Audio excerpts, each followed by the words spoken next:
있어야 되겠죠? 네, 가끔 원고 없이 하고 싶기도 한데 쉽지가 않아요. 원고 없이 하는 게. 네, 우리 말씀 나누겠습니다. 우리 나누기 전에 인사 한번 주변과 인사, 앞뒤 옆에 분들과 인사 나누겠습니다. 반갑습니다.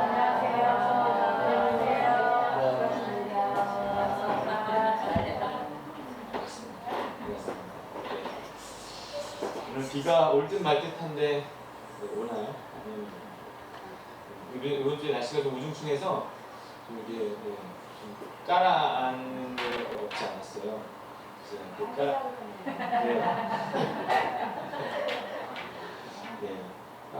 깔아앉지 않고 이게 버텨야 되는데 영국 같은 나라는 그래서 이게 흐리고 비 오는 날이 많아서 영향이 많다고 그러더라고요. 기압이 때 저기압이라는 사람의 기분에도 영향을 미치기 때문에 더 기도가 필요한 그런 날씨입니다. 자, 오늘 성령이 오셨습니다. 이스라엘의 3대 절기라고 하면 6월절, 오순절, 초막절이래요. 6월절이 다른 이름은 무교절이라고도 하고, 오순절은 맥주절, 칠칠절이라고도 하고, 초막절은 수장절, 장막절이라고 하고, 이게 다 비슷비슷한 이름이라서 그냥 세 개예요. 6월절, 오순절, 초막절이에요. 6월절은 아시죠? 6월절, 패스오버. 이스라엘이 출애굽한 날을 기념하는 절기, 가장 큰 절기라고 해요. 6월절. 그리고 초막절은요, 이스라엘이 출애굽해서 광야에 이제 초막을 짓고 살았잖아요. 텐트를 치고 살았단 말이에요. 그거를 기념하는 절기. 실제 그 이집트, 지금 이집트형으로 되어 있는 그 이스라엘이 광야 생활을 했던 곳이라고 하는 그 시나이 반도에 가보면요, 어떤 호텔은 중앙에 호텔이 이렇게 있고 그 주위로 이렇게 한 가족 정도가 들어갈 수 있는 조그만 집들이 이렇게 쫙 펼쳐져 있어요. 넓으니까. 이스라엘이 출애굽했을 때 그 광야 생활을 상징하는 그런 만든 호텔이에요. 중앙에 호텔이 있고 주변에 자기가 원하면 그 한 칸 한 칸을 이렇게 쫙 광야에 펼쳐져 있는 곳이 있어요. 그래서 그때 기념하고 기억하는 게 초막절이고, 오순절, 오늘 나온 이 오순절이라는 거는요, 물론 이제 출애굽과 연관돼서는 모세가 시내산에서 율법을 수여받은 것을 기념하는 날이라고 하는데 후에 첨가됐다고도 하고 이래요. 실제적으로는 이제 밀수확을 감사하는 절기이기도 하고 그렇답니다. 이게 오순절이에요. 그래서 이거는 6월절 이후 50일째, 순은 10이잖아요. 5순이 지나니까 이제 오순, 6월절 지나고 50일이 지났다 그래서 오순절인데, 이 오순절은 유대교의 절기이기도 하고요. 이날 성령이 강림했다 그래서 기독교의 절기, 성령 강림절이라고 하거든요. 우리는 안 지키지만 성령 강림절이라고 해서 기독교의 기념일이기도 합니다. 어쨌든 중요한 건 그날 명절이었다는 거예요. 이 이스라엘의 명절이 되면요, 디아스포라 유대인이라고 해갖고 이렇게 흩어졌던 유대인들이 이렇게 다 우리 서울로 모이듯이 예루살렘으로 이렇게 와요. 제사장으로 다 오는 건 아니고 경건한 유대인들이 모였다고 한 걸 보면 좀 신앙심이 깊은 사람들은 예루살렘까지 와서 명절을 지내고 했던 것 같아요. 그렇기 때문에 예루살렘에 사람들이 많이 와 있었어요. 그래서 사람들이 그날에 보고 경험한 것을 각자 자기 고향으로 돌아가서 말했을 거라는 거죠. 이것이 나중에 복음을 전할 때 어쨌든 가서 이제 복음을 전했을 때 내가 그 전에 오순절날 우리 친척이 갔다가 와서 한 얘기를 기억하고 있어 이러면서 도움이 됐을 거라는 거예요. 복음을 들었을 때. 그때 예수님의 약속을 기다리던 사람들도 예루살렘에 모여 있었어요. 예루살렘에 특별히 한 곳에 아가의 다락방인지 성전 다락방인지, 거기는 다락방이 우리의 다락의 개념이라기보다 약간 2층집의 개념 정도로 해서, 지금도 예루살렘에 가면 성전에 성전 다락방이 있어요. 근데 그 성전 다락방에 오순절 성령 강림 사건이 있었다고 가이드는 말을 하는데, 웃긴 건 그 성전이 그때 당시에 있던 성전은 아니라요. 지금 있는 성전이 예수님 당시의 성전은 아니에요. 어쨌든 그런 넓은 다락방에 사람들이 모여 있었을 거예요. 한 곳에. 그리고 뭔가 막 기도하면서 기다리고 있었는데 뭘 기다리고 있었냐면 성령을 기다리고 있었어요. 약속하신 성령. 생각해보세요. 구약시대에는요, 왕이나 선지자 같은 사람들한테 하나님의 영이 임했다고 믿었어요. 근데 사람들이 그 왕이나 선지자들이나 받을 수 있었던 성령을 지금 자기들이 받을 수 있다고 기대하면서 기다리고 있었던 거예요. 여러분, 뭘 준다고 하면 우리가 정말 잠도 못 잘 정도로 막 설레면서 기다릴까요? 사람은요, 자기가 사랑하는 것을 기다리게 돼 있어요. 우리 호성교사님 온다고 그러니까 여러 사람들이 기다렸어요. 왜 기다렸냐면 사랑하기 때문에 기다렸어요. 누가 가장 많이 기다렸을까? 이거는 미스테리로 나와있어요. 잘 모르겠어요. 그런데 어쨌든 사랑하는 것을 기다리게 돼 있거든요. 그래서 지금 예수님이 성령을 기다리라 라고 말했던 것은 뭐예요? 다른 말로 하면 성령을 사랑하라 하는 말하고 똑같아요. 사랑해야 기다리거든요. 단순히 호기심에 기다리라는 게 아니에요. 성령을 사랑하고 성령을 사모하고 성령을 기다리라는 거예요. 그렇게 그들은 기다렸어요. 여러분, 자기가 사랑하는 것은 자기가 좋은 거예요. 그게 자기가 사랑하는 건 자기가 좋다고 생각해요. 좋다고 생각해요.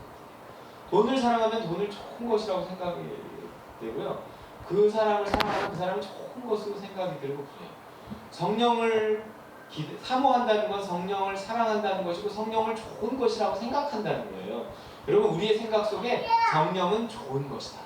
성령을 그러려면 성령을 사랑해야 돼요.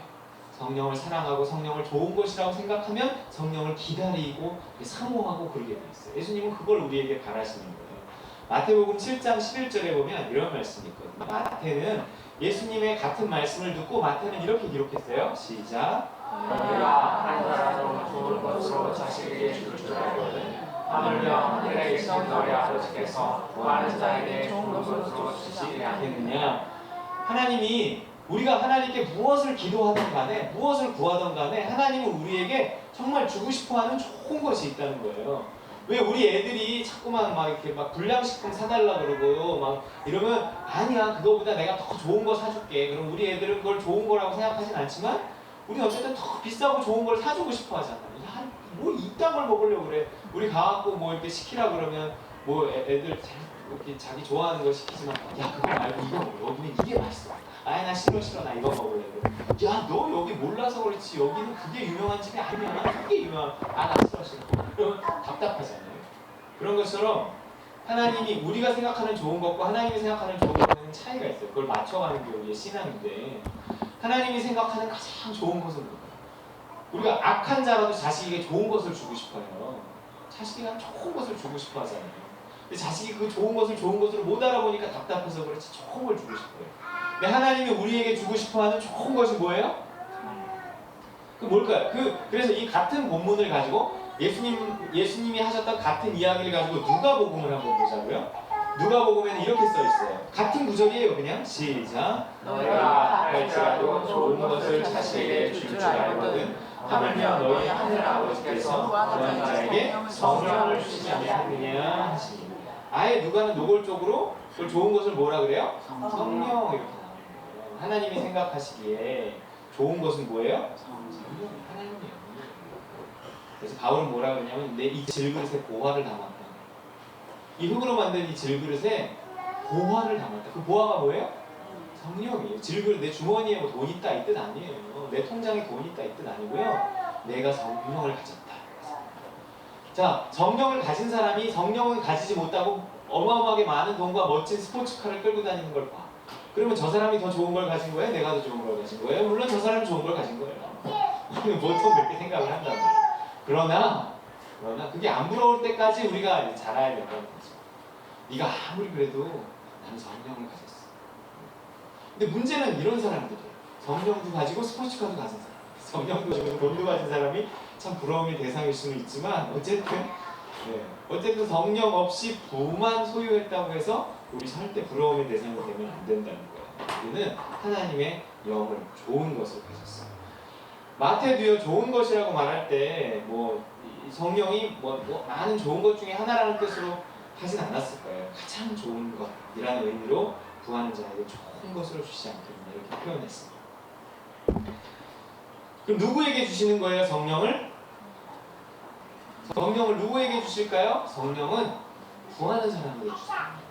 은혜. 그래서 값을 지불했다고 물론 예수 그리스도의 그 피값을 지불했기 때문이지만 그 사실을 믿고 구하고 사모하는 사람에게 성령을 부어주신다는 거예요.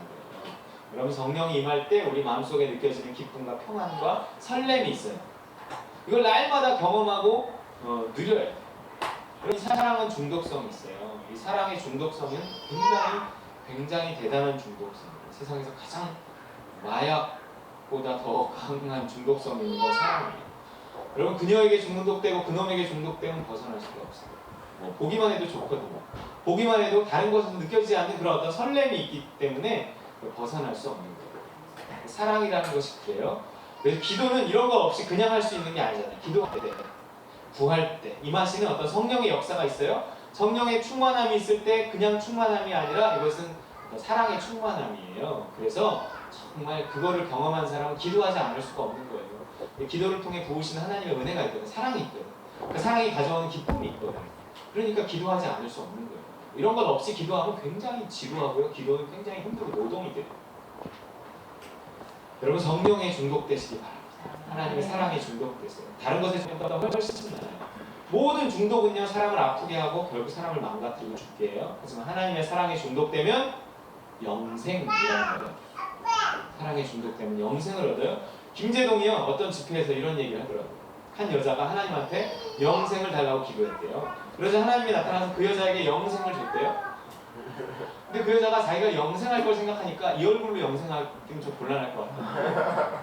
성형수술을 촥 하고 이제 영생하겠거니. 근데 그 다음 성형수술을 하고 그 다음날 죽어버렸어요.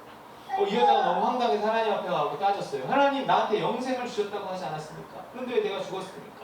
하나님이 이렇게 얘기를 했대요. 미안하다. 몰라봤다. 네. 여러분 우리도 그렇지만요. 일반적으로 사람들이 생각하는 영생, 김재동이가 생각하는 영생이라는 거는 그냥 죽지 않고 계속 사는 거예요. 죽지 않고 계속. 그야말로 영생불로 뭐 이런 거 있잖아요. 하지만 성경이 말하는 영생은 다른 개념이라는 거예요. 이것은 생명의 어떤 장단보다는 생명의 질에 관한 이야기를 하는 거지. 다른 인생을 살게 된다는 거예요. 불행했던 사람이 행복해지면 영생이에요. 방황하던 인생이 길을 찾으면 영생이에요. 막연했던 삶에 목표가 생기고 왜 살아야 하는지에 대한 이유가 생길 때 그걸 영생이에요.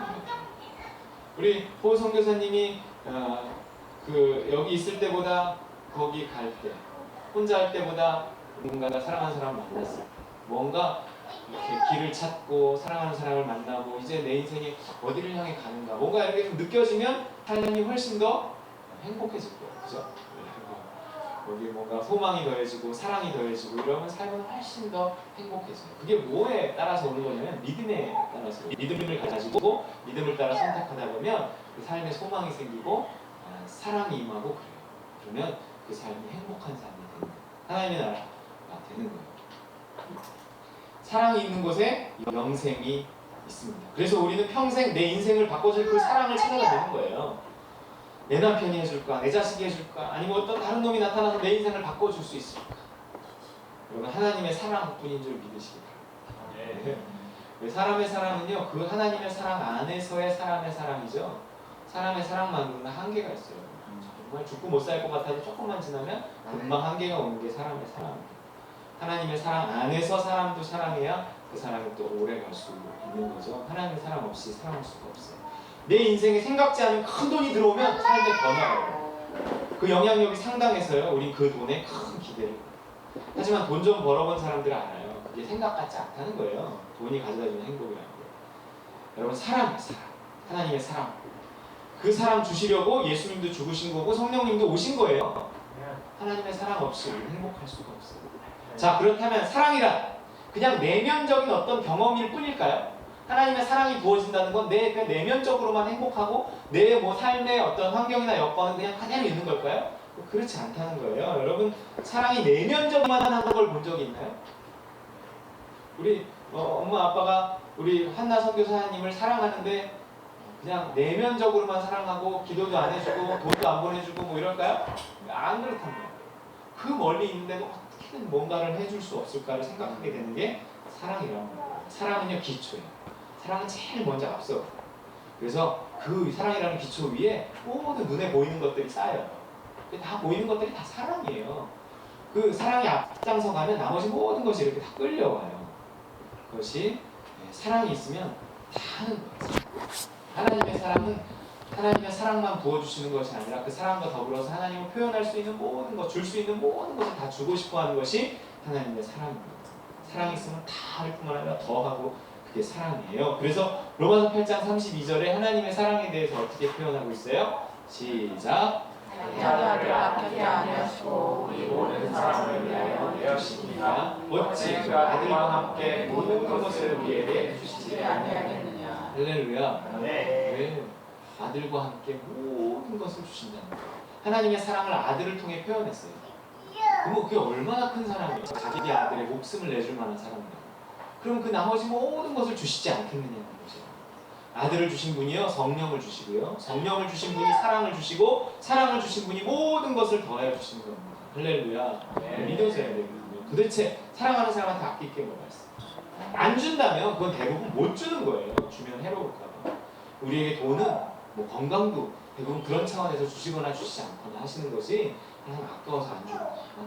우리가 하나님과 무슨 씨름해서 뺏어야 될 건 아무것도 없어요. 그건 오해예요.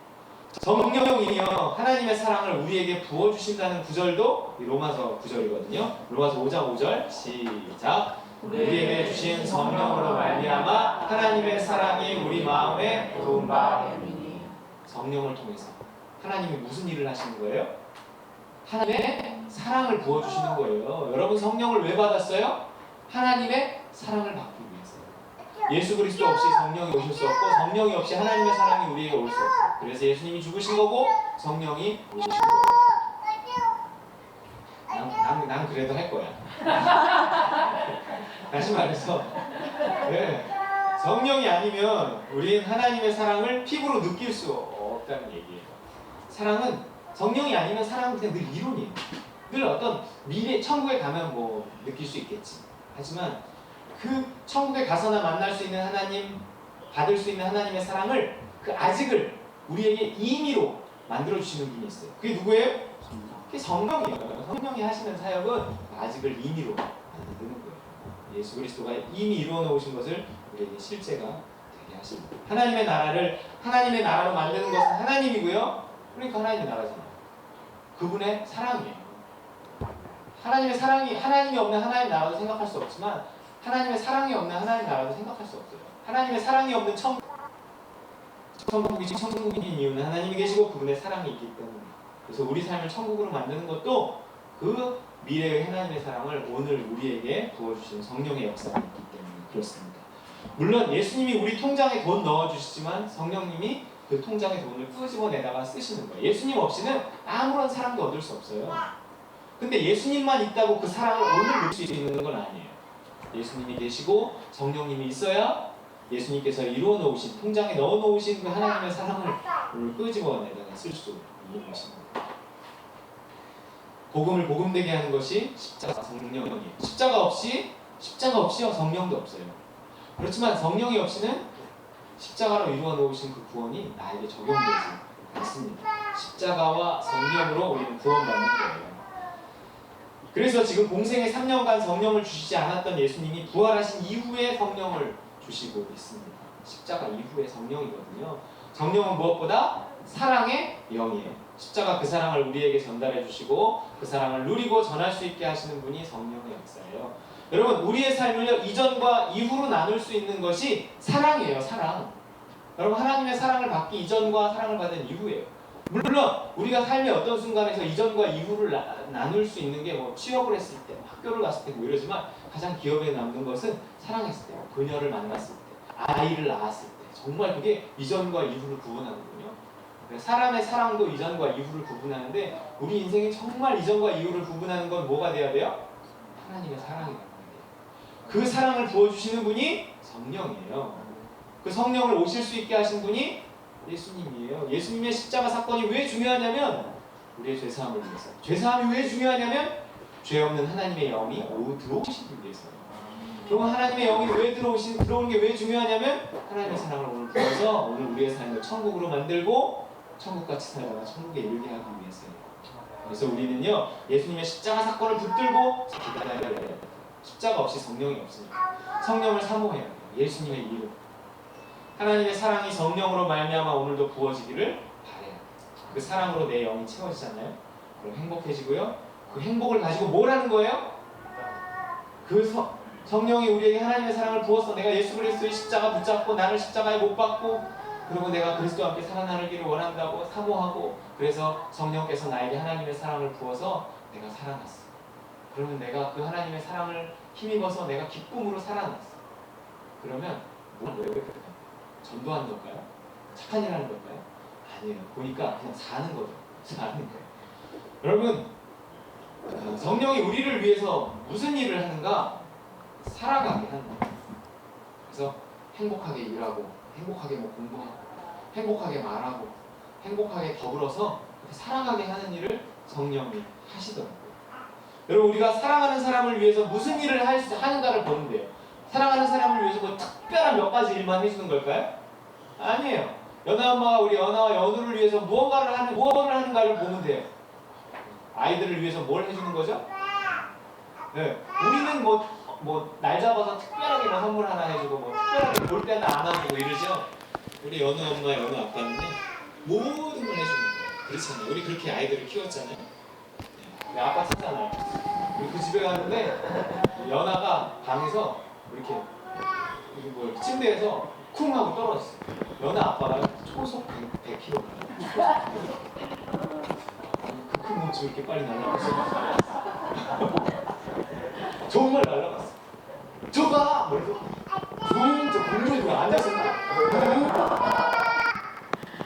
아빠가 괜히 슈퍼를 정말 깜짝 놀랐어요. 근데 연아가 떨어져서 놀란 게 아니라 연아 아빠가 날아가 놀랐어. 그런 모든 일을 해주잖아요. 하나님 그렇게 우리 지켜보고 있어요. 쿵 소리가 나면 하나님 심장이 쿵해요. 부모는 자식을 위해서 못할 것이 없어. 하지만 얘들이 조금 커갖고요. 간섭하지 말라고 하잖아요. 더 이상 힘을 못 써. 더 이상 해줄 수가 없어. 우리 애들이 점점 간섭하지 말라고. 아무것도 해줄 수가 없어요. 성령도 마찬가지예요. 여러분, 그분은 인격적이거든요. 강제로 뭘 안 해요. 내가 해주고 싶은데 해주지 말라고 그래요. 근데 해주고 싶어요. 그럼 싸워야 돼요. 그럼 싸우면서 뭘 해주는 건 한계가 있어요. 한 번, 두 번 싸우지 조금 있으면 해주기도 싫고 이렇게 돼버리고요. 성령이 그래요. 우리가 그분을 인정하고 사모하면 뭐든지 해주시려고 달려들죠. 성령님은 나를 위하고요. 나는 성령님을 위하고요. 그렇게 사랑할 수가 있는데 내가 알아서 할게요. 이러면 바쁘시잖아요. 이러면 아무것도 못해주세요. 성령을 인정하고 성령과 더불어서 일상을 살아갈 때 그 일상이 하나님의 나라가 됩니다. 그리고 그 하나님의 나라는 어떤 식으로든지 이렇게 확장돼요. 전도, 착한 일, 이런 것들이요. 그냥 우리 일상이 돼야 돼요. 내가 일상을 살아가는데 전도도 되어지는 거고요. 일상을 살아갔는데 돌아보니까 나는 일상을 산 것 같아 전도를 한 거고, 일상을 산 것 같은데 착한 일을 한 거고, 이래야 기억이 안 나요. 전도나 선교나 착한 일 이런 것들이요. 특별한 일이 되잖아요. 그럼 기억에 남아요. 여러분, 기억에 남는 일은 나중에 상이 되지 않아요. 아세요? 이 오른손에 하는 일을 왼손이 어떻게 모르게 하는지 아세요? 일상은 기억이 안 나요. 여러분, 오늘 아침에 일어나서 왼쪽부터 양말을 먼저 신었는지 오른쪽부터 양말을 먼저 신었는지 이렇게 하면 모를 것 같은데 조금만 생각하면 알더라고요. 왜냐하면 늘 신던 쪽이 있더라고요. 근데 금방은 생각이 안 나요. 일상적인 거는. 그럼 내가 어제 점심에 뭘 먹었는지 기억나세요? 금방 생각 안 나요. 일상이기 때문에. 근데 우리가 지난주에 그 보육원 간 거는 갔다 온 사람들은 다 기억이 난다. 특별한 일이었기 때문에. 근데 그런 것이 일상이 될 때까지 너무 자연스럽게 믿음을 따라 그냥 사는 거예요. 성령의 인도하심을 따라 사는 거예요. 그래서 일상과 특별한 일이 구분이 안 되는 거예요. 나는 그냥 일상도 순종한 거고 특별한 일도 순종한 거고, 남이 볼 때나 그게 특별한 거지, 나는 그냥 일상을 살아가는 수준이 돼야 내가 갇혔을 때 돌아보았고, 헐벗었을 때 먹을 것을 주었고, 굶주렸을 때 먹을 것을 주었고, 갇혔을 때 돌아보았고, 제가 언제 그랬죠? 이게 의인이에요. 상받는 의인의 모습이란 말이에요. 일상이어야 돼요. 성령님은 나로 하여금 하나님의 사랑을 부으시고 그 사랑을 힘입어서 일상을 살아가게 하시는 거예요. 그럼 나는 선한 일이든 선교든 이렇게 기억이 안 나고 그냥 사는 거예요. 사는 거. 성령의 사역에 있어서 가장 중요한 것은 사랑이고요. 그 성령을 충만히 받는 데 있어서 가장 중요한 것은 그분을 사모하는 거, 바라보는 거, 어떤 식으로든지 기다리는 거. 할 수 없다고 해달라고 해요. 그분은 귀찮아하지 않으세요. 그분은 나를 기다리세요. 여러분 성도들은 성령님을 기다린 게 잠깐이었어요. 하지만 성령님은요 창세전부터 이 날을 기다리고 있어요. 인간 안에 들어오시는 날, 사람과 함께 교제할 날, 사람의 영과 함께 계시면서 그들과 교제하고 그들과 동역할 날을 창세전부터 성령님을 기다리셨어요. 그를 기다린 자들을 기다리신 성령께서 기다리는 자에게 임하신 오늘 그 처음 모습을 보여주는 게 본문이에요. 자 이제 본문을 보겠습니다. 2절, 3절, 4절이에요. 같이 읽어보겠습니다. 시작. 호련히 하늘로부터 극하고 강한 바람 같은 소리가 있어 그들이 앉은 온 집에 가득하며 마치 불의 혀처럼 갈라지는 것들이 그들에게 보여 각 사람 위에 하나씩 임하여 있더니 그들이 다 성령의 충만함을 받고 성령이 말하게 하심을 따라 다른 언어들로 말하기를 시작합니다. 자, 성령이 임하니까 어떻게 됐나 보세요. 뭐예요? 처음에 첫 번째 들었어. 뭔가 들었어요. 두 번째 보였어. 세 번째 말했어요. 여러분 성령이 임하시면 어떻게 된다고 했죠? 성령이 너희에게 임하시면 너희가 권능을 받고 예루살렘과 온 유대와 사마리아 땅끝까지로 내 증인이 되리라 그랬잖아요. 여러분 증인은 뭐예요? 뭔가를 직접 듣거나 보거나 한 사람만이 말할 수 있어요. 여기 지금 듣고 보고 말하고 그렇습니다. 증인이 되게 하시기 위해서 성령이 하시는 일은 뭐냐면요, 우리로 들려주시고요, 보여주시고. 그래서 말할 수 있게 하시는 게 성령이 하시는 거예요. 뭘? 하나님의 사랑이에요. 예수 그리스도에 대한 복음의 소식이라는 건 결국 하나님의 가장 큰 사랑의 표현이기 때문에 예수 그리스도를 전한다는 건 하나님의 사랑을 전한다는 거예요. 여러분 뭘 듣고 뭘 보여주시느냐, 우리에게 하나님의 사랑을 보여주세요. 어디에서? 일상에서요. 일생 뭐 몇 번 안 되는 그거 안 되는 거예요. 우리 장로님이 간증할 게 너무 많다고 하신 것처럼 그냥 우리의 삶 전체가 일상을 살아가는 동안 그 성령의 인도하심과 도우심을 따라 살아가는 삶 전체가 그냥 간증이어야 돼요. 하나님의 사랑에 대한 간증. 우리가 일상을 살아가면서 하나님의 사랑이 늘 느껴져요. 내가 뭐 좋은 일이 있어도 하나님의 사랑으로 느껴지고, 혼이 나도 하나님의 사랑으로 느껴지고, 징계를 받아도 하나님의 사랑으로 느껴지고, 이게 느껴져야 돼요. 하나님이 하시는 일이고, 하나님 나를 바로잡으시려고 하시는 일. 이게 느껴져야 돼요. 느껴져야 그게 보여져야 돼요. 그게 하나님이 하신 일인 게 보여지고 하나님의 음성이 들려지고 이래야 그 일을 통해서 증인이 될 수가 있는 거예요. 이게 그래야 예수님의 십자가 사건이라는 것도 이게 하나님의 사랑이구나 하는 것을 내가 정말 피부로 느끼는 것은 날마다 내 삶 속에서 그 하나님의 사랑에 대한 체험이 있어야 돼요. 체험이 있어요. 하나님 이렇게 채워주시는구나. 하나님 이렇게 좋은 걸 허락하시는구나. 하나님은 이런 하나님이구나. 이런 하나님이니 그 아들도 주셨지. 이런 하나님이니 그 아들도 내어주시는 게 확실하지. 뭐 이러면서 그 아들도 어디 가서 증거할 수 있는 거죠. 그냥 교리적으로 뭐 하나님이 뭐 내가 그냥 뭐 말하면 하나님이 역사하시겠지. 그리고 뭐 주문을 외우듯이 예수님의 십자가 사건에 대해서 막 이렇게 외운다고 무슨 역사가 일어날 수도 있지만 그게 나의 삶과 상관이 있는 게 아니에요. 정말 날마다의 체험을 자랑하는 거죠. 사실 그게 전도고 그게 선교죠. 여러분 들리고 보여야 말할 수 있습니다. 여러분 들리시나요? 원장님 왜 웃으셨어요? 우리 너무 잘 들리죠? 네, 저렇게 잘 들려요. 네. 저 목소리가 가장 누가 제일 잘 들리겠어요? 연아 목소리는 연아 엄마가 가장 잘. 우리 아무것도 못 들어도 연아 엄마, 연아 아빠는요. 지금 연아 우는 거 아니야? 뭐 이렇게 가만히 들어보면 들리는 거예요. 가장 사랑하는 사람이 가장 잘 들립니다. 여러분 이 하나님의 음성이 우리 일상 속에서 하나님의 음성이 들리지 않고 하나님의 일하심이 보이지 않잖아요? 그럼 뭘 갖고 우리가 증인이 되겠어요? 뭐 교리를 가르칠 건가요? 그건 선생이죠. 그건 증인이 아니에요. 여러분 직접 보고 들은 것을 전해야 돼요. 그게 성령께서 하신 오늘 하루를 살아갈 동안에 예수 그리스도를 보내신 그 하나님의 사랑을 이 모양 저 모양으로 들려주시고 보여주시는 것이 성령이 하시는 일이에요. 그러면서 십자가 사랑에 대해서 더 크게 또 확신을 하게 하는 거죠. 이렇게 나를 사랑하신 주님께서 그 아들도 보내신 거지. 그 아들을 보내신 주님께서 이렇게 나를 사랑하신 것이 그래야 뭐 이게 좀 뭔가 말이 되죠. 증인이 될뚱말뚱하죠. 그렇지 않고 아무런 경험도 체험도 없이 하루를 그냥 살아가는 삶에서 전도란 있을 수가 없습니다. 자, 그래서 4절에서 또 뭐라 그래요? 4절만 자, 그다음 시작. 그들이 다 성령의 충만함을 받고 성령의 말하게 하심을 따라 다른 언어로 말하기를 시작하니라. 그래서 우리는 말해야 돼요. 말하는데 성령의 말하게 하심을 따라 말하는 거예요. 여러분, 성령은 우리로 하여금 보게 하시고 듣게 하실 뿐만 아니라 말하게 하십니다. 우리의 말이 성령의 말이 되는 거예요.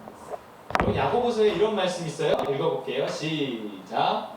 우리는 다 실수가 많은 사람들입니다. 만일 사람이 말에 실수가 없으면 그는 자기 자신을 다스릴 수 있는 완전한 사람입니다. 성경이 말하는 완전한 사람은 말에 실수가 없는 사람.